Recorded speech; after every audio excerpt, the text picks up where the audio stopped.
What is up, guys? Welcome back to the channel and welcome to today's prediction video. It looks like after match day 2 we can see the groups in this season's Euro 2024, which is taking place in Germany, starting to shape up. But it looks like there's a bit of a battle for supremacy in some of our groups. Today's prediction video will focus on one of those groups, and it sees Netherlands on 3 points go head to head against France, who are also on 3 points.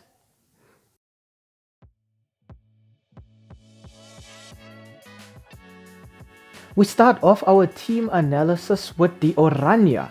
The last 5 fixtures for the Netherlands have ended in 4 wins and a single loss, so it's looking quite good for them. In their last 5 fixtures, the Dutch side have scored 15 goals and conceded just 2. Their last match was their 2-1 win against Poland in matchday 1 of the Euro 2024. So we can already see that the Netherlands are a pretty scary team in this tournament. The first player I'd like to talk about for the Oranje has got to be Wout Weghorst, the striker for Hoffenheim. In 34 appearances for his national team, Weghorst has scored 12 goals and racked up a single assist. What is crazy about how Weghorst plays though is that he starts the match on the bench. He then comes off the bench and within a few minutes he's getting a goal. It's something that he has made his own, and everybody can now identify him as a super sub. In Wout Weghorst, the Netherlands don't necessarily have a quick number 9, but they do have a true target man, a player who is strong enough to hold the ball up front and just wait for others to support him, but he's also very good at getting into good goal scoring situations. This is a player whose awareness is very good, and Weghorst is capable of scoring with both his feet and his head as well, so he does pose quite an aerial threat. Next up, I want to talk about young Dutch starlet Xavi Simons.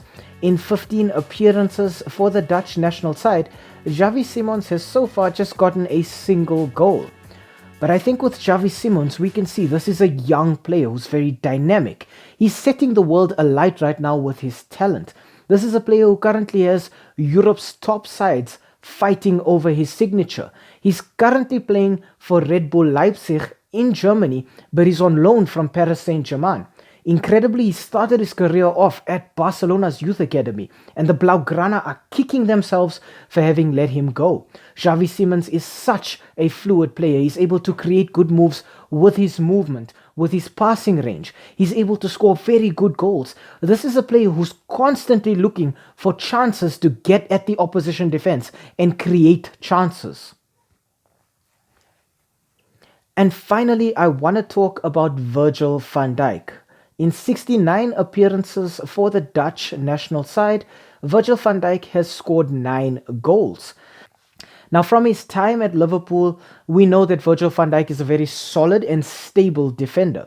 And I think we can expect to see the same from Van Dijk for the Dutch national team. This is a player who's aerially very, very good. He poses a threat from corners and other set pieces like free kicks when those balls are played into the opposition defense. But as a centre-back, we're expecting Van Dijk to be solid, to be stable, to be getting in good tackles, to be able to read the game, dictate play from deeper in, just starting attacks for his team, be good with the ball at his feet, as most Dutch players are. But in Van Dijk, I think they have a true leader, a player who can inspire others from the back. This is a player who's constantly looking to keep his team energized with his intensity. And this is something that Van Dijk does very, very well.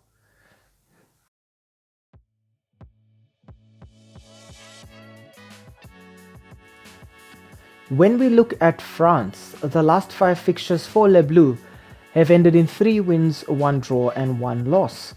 In these fixtures, France have scored 5 goals, but conceded 4.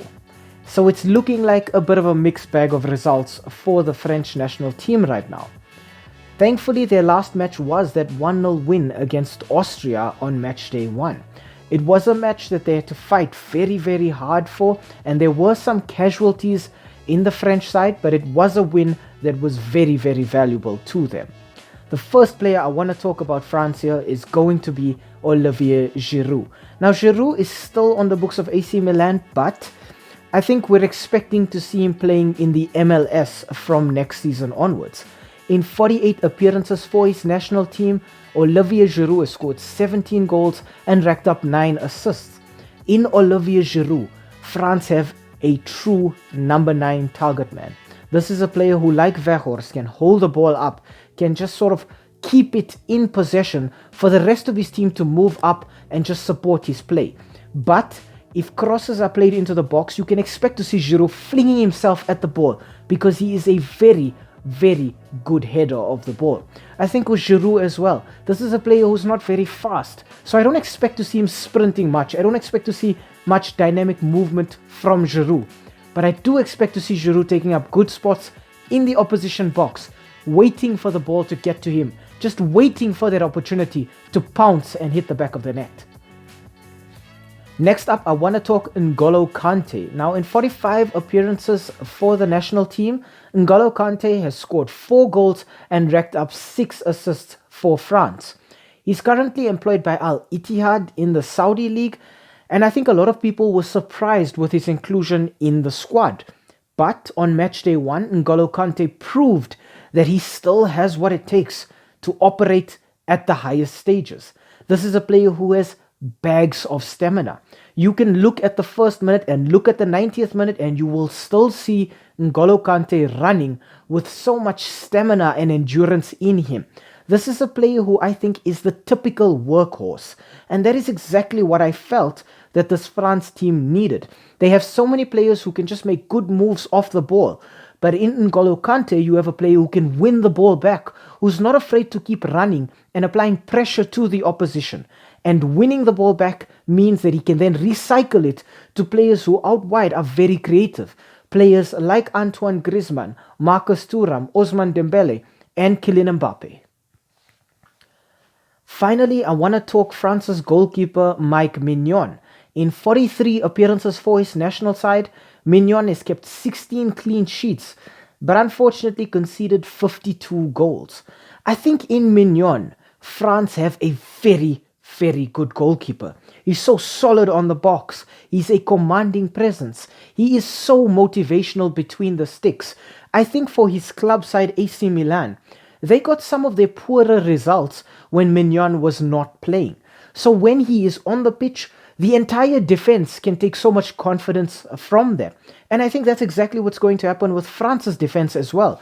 They're going to play with more confidence. They're going to have more self-belief going forward, knowing they have a keeper like Maignan between the sticks. There were multiple occasions on Matchday 1 against Austria where it was Maignan who had to save France from the fire with his fantastic reflexes, his commanding presence, and his ability to stop shots.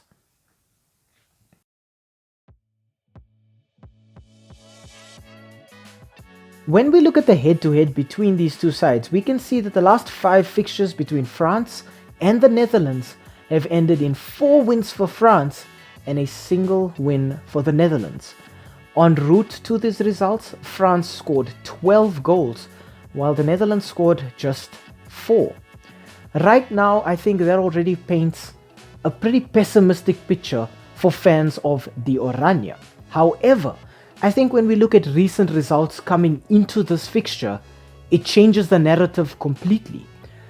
Coming into this tournament, the Netherlands were on fire. If we look at those results that they acquired en route to this tournament, out of those 4 wins, in 3 of those matches, they scored 4 goals.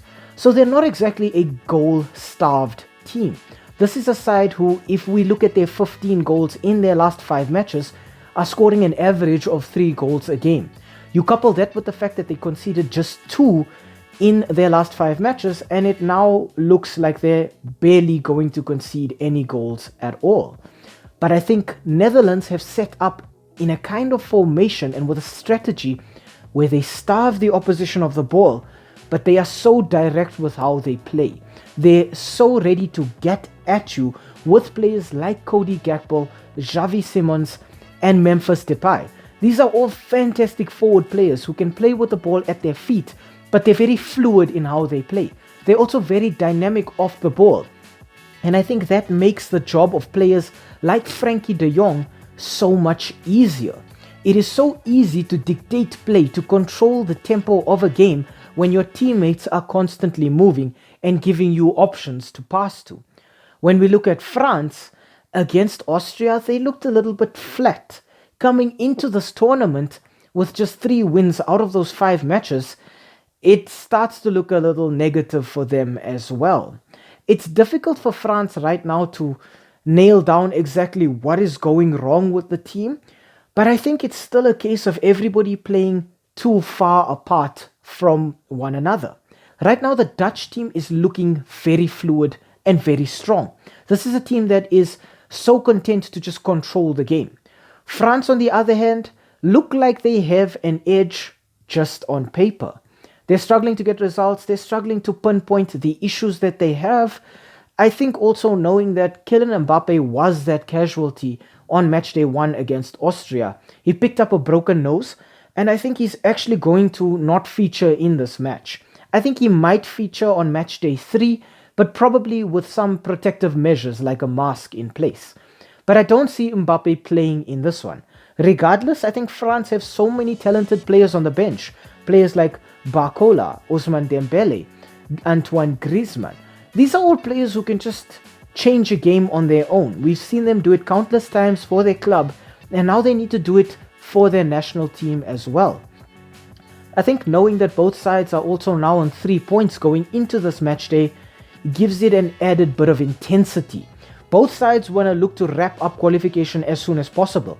By winning this match, they can effectively guarantee a place in the knockout round, but also ensure that they deal a crippling blow to one of the strongest teams in the tournament, thereby making it theoretically easier for them to get to the final. I think both are going to go out here with the mentality to win it. Both want to qualify as soon as possible. I think knowing you qualify on matchday 2 also means that on matchday 3, you don't necessarily have to play with as much intensity. Coaches can now rest important players and give other players an opportunity to play as well. I think also knowing that the Netherlands don't have the best track record against France will give France a fair bit of a morale boost, knowing that they come into this one as favorites. They're also ranked 2nd in the world. For the Netherlands, however, I think it also might give them a bit of a boost, knowing that they need to change the statistics and the history in this fixture around, and they have a fantastic opportunity to do so in this one. Nevertheless, as hard as I think about it and as hard as I try to consider both of these teams, I cannot separate them. I think this match ends in a draw. However, I do think both sides score. I think the Netherlands have enjoyed scoring in all of their last 5 matches, so I don't think that France and Mike Maignan will be able to shut the Oranje out. But in the same vein, when I look at the Dutch goalkeepers and the Dutch defense, while they are very solid at the back, I do think they lack a bit of pace. And pace is something that France have in abundance. So I think if France can stick to playing on the counter attack, they can also get a goal. But I do think that this match ends up being a 1-1 draw.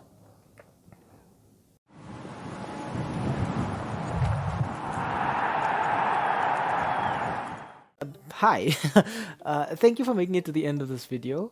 We really appreciate the watch time and the fact that you took some time out of your day to spend it with us talking about the sport that we all love. If you enjoyed the content, why not, drop a like down below or comment in the comment section. Maybe even consider subscribing to the channel. And I mean, while you are here right now, have a look at some of our old videos too. They should be appearing on the screen right now, along with that subscribe button. So you know exactly what to do. Thank you so much. It really helps with the YouTube algorithm. And have a great day out there. And we hope to see you again very, very soon. Thanks. Stay safe.